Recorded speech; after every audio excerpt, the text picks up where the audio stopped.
All right, this is chapter 4, video 3. Let's launch.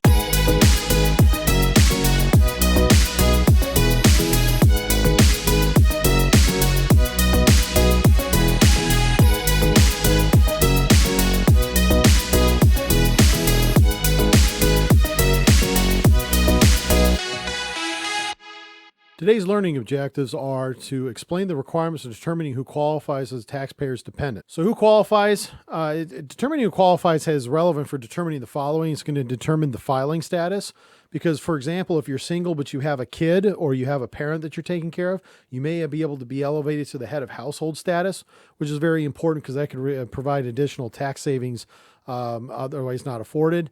And then you have the eligibility for benefits such as child tax credit and the American Opportunities Credit, which is going to be dependent on that. Now, one of the things that oftentimes gets told to me by students who know about the previous tax law versus the current tax law, they say, well, there's no exemptions. So why do we care about this anymore? Well, those are two main reasons why you need to take into account whether somebody's a dependent or not and how it can actually affect things. Okay, dependency requirements. Number one, you have to be a citizen of the United States or a resident of the United States, Canada, or Mexico.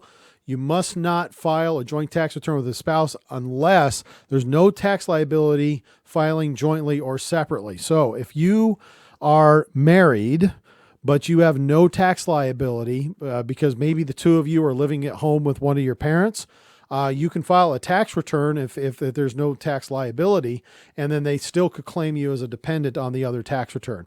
But that's the only way that you can do this if the person's married. It's a very, very rare circumstance. I'll be honest, in 20 years, I've never actually had to deal with this, so it's really rare. You must be a qualifying child or a qualifying relative, and we'll talk about those requirements here. So the qualifying child, this to me is probably the easiest and most frequent that people are going to qualify for. And it's due to the income reasons for it. And you'll notice that on the qualifying child, there is no income test. And that's one of the reasons why a lot of people, if they're going to qualify as a dependent, they'll generally qualify as a qualifying child before they qualify for anything else. As a qualifying child, there's a relationship test. And so, and the book goes over a lot of the different things that they have with it. We're talking like, child, stepchild, so on and so forth. There has to be a relationship to the individual. In other words, I can't walk next door to my thing and say, gosh, I need another tax deduction. I'm going to claim your 3 kids over here so I can get more child tax credit. That's not the way this works. You need to be able to have that the relationship's got to be a blood relation or a legal relation, i.e., relation through marriage. You could be stepchild. You have no blood relation to them, but they're still your stepchild. You still get to claim them because, you married somebody else who had brought kids from a previous marriage, or maybe didn't have marriage. So there's those kinds of things. There's an age test. So if up through the age of 18, you can be a dependent, regardless of whether you're going to school or not, 18 or less. And then once you hit 19 to 23, you have to be a full-time student, and then you also have to meet the other tests in order to be able to be a qualifying child. And that's going to be some very important stuff. Most of the time when you're dealing with this, especially at CPA firms, you're probably not going to get a whole lot of people who are walking in that are saying, hey, I've got the kids, blah, blah, blah, so on and so forth. And I don't know if they qualify or not. Usually, it's kind of like, if it walks like a duck, talks like a duck, and quacks like a duck, and it tastes like duck, then, which I love when it tastes like duck. I love duck. Duck's a great dish. But if it definitely does, it's going to meet. Now, there's going to be certain things that you have to make sure that they do, but generally people are going to know if their kids qualify for that or not. The residence test, they do have to live at home. Now, there is one exception to this. If you have a kid who's away from the house simply to attend school. So, and I get a lot of questions from people asking this. Well, so if my kid lives in another state and he's going to school there, but he works, does that mean that he no longer is living away because of the school? Well, no, the primary reason why he's over in that other state is to go to school. He or she is probably doing a part-time job, like I did, bartending, delivering pizzas or something like that, in order to make some money in order to be able to make ends meet. Kids will actually do that. And so that doesn't bust this test. But if you got, like, say, for example, you're in the state of Virginia, you got a kid who's brilliant, goes to Caltech. Guess what, folks? You still get to claim him as your child, even though he's off on the other side of the country. That's still considered part of the residence test. Now, if the kid's living out in another town and is simply living there because they're starting out on their own, that doesn't qualify for the residence test anymore. And you have to be there for the majority of the year. So it has to be at least more than 6 months. And then you have the support test. You provide 50% or more of the support of the individual. So if they have a lifestyle that costs them around $20,000 to live, as long as you're providing more than $10,000 of it, you're good to go. Support test generally doesn't get tested that much. I've noticed, like when I'm dealing with this, usually it's, kids living at home in the basement.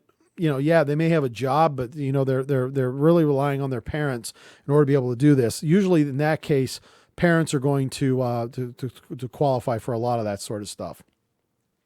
Like I said, the relationship actually, here's the list. So there's son, daughter, stepchild, eligible foster child, brother, sister, half brother, half sister, stepbrother, stepsister, descendant of any of these relatives.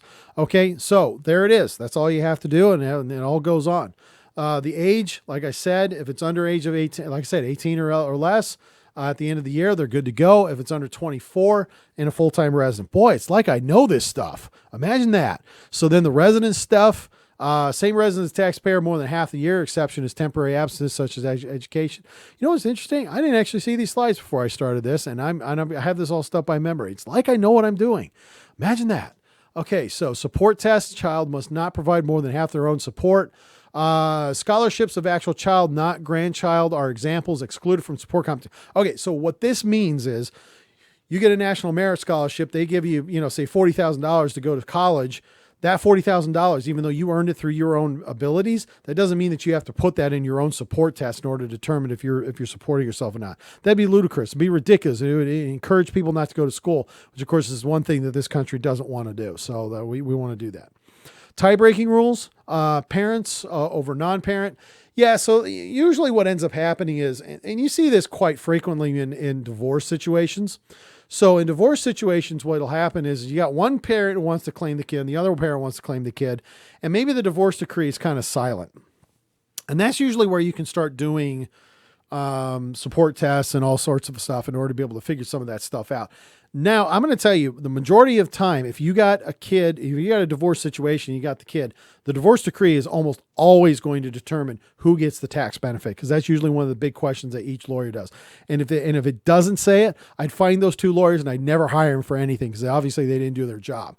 So you want to make sure that that you're looking at that, and they're going to be good people. You want to look at the divorce decree, because that's going to give you all the information that you need in order to be able to do this.